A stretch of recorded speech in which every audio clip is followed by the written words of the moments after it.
Zero short speed. আপনি একটি shorts upload করেন যেটাতে 0 ভিউ হয়, আবার আপলোড করেন আবারও সেটাতে 0 ভিউ হয়। আপনার সাথে কি ঘটছে আপনি কিছুই বুঝতে পারছেন না। আমি আপনাদের মাঝে শূন্য শর্ট স্পিডের অন্ধকার রহস্যের সম্পর্কে আজকে বলবো। আপনি যদি আপনার শর্টস ভিডিওতে 300 থেকে 400 ভিউ চান, তাহলে আজকের ভিডিওটি আপনি এড়িয়ে যেতে পারেন।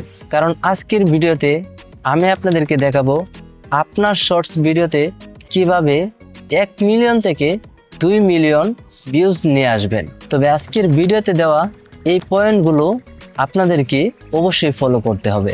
নাম্বার 1, অনুপাতের সমস্যা।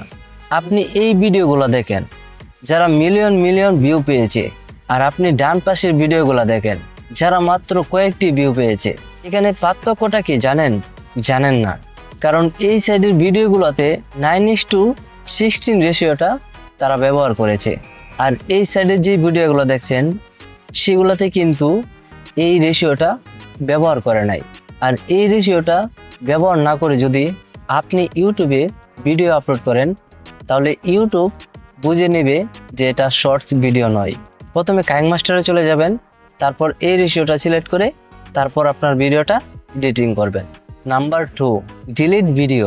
আপনি একটা শর্টস আপলোড করে আবার কিছুক্ষণ পরে সেই শর্টস ভিডিওটাকে ডিলিট করে দেন, আর এটা ইউটিউব অ্যালগরিদমের উপর অনেক বড় প্রভাব ফেলে।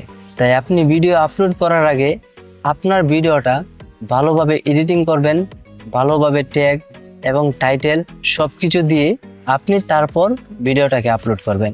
আর ভিডিও ডিলিট করার চিন্তা ভুল করে আপনি মাথায় আনবেন না। নাম্বার 3, আপনি অনেক সময় এটা করে থাকেন, আপনার শর্টস ভিডিওতে আপনি যেটা দেখাচ্ছেন আপনার টাইটেলে কিন্তু এই লেখাটা না লিখে আপনি অন্য ধরনের কিছু টাইটেল আপনি ব্যবহার করে থাকেন। ভিডিওর ডিসক্রিপশন, আপনি আপনার ভিডিওর ডিসক্রিপশনে অযথা কোনো লেখালেখি লেখা যাবে না। আপনি এটা করতে পারেন, আপনি যে ট্যাগগুলো ইউজ করছেন সেই ট্যাগগুলো চাইলে কিন্তু আপনি আপনার ভিডিওর ডিসক্রিপশনে এভাবে ইউজ করতে পারেন। নাম্বার 4, টপিক সিলেক্ট না করা।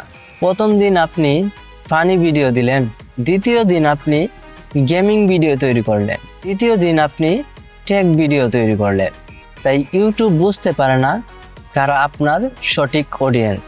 তাই আপনি শর্টস ভিডিও তৈরি করার আগে অবশ্যই আপনি টপিকটা সিলেক্ট করে নেবেন।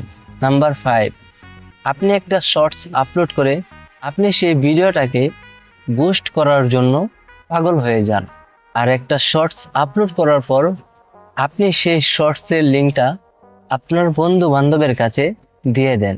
তাতে করে কিন্তু আপনাদেরই ক্ষতি হচ্ছে। আপনি এই কাজটা ভুল করেও করবেন না।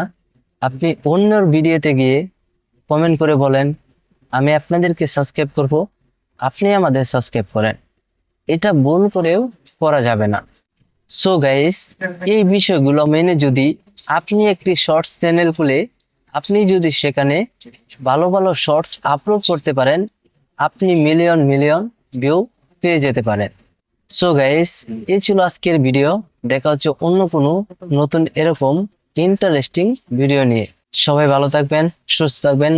আল্লাহ হাফেজ।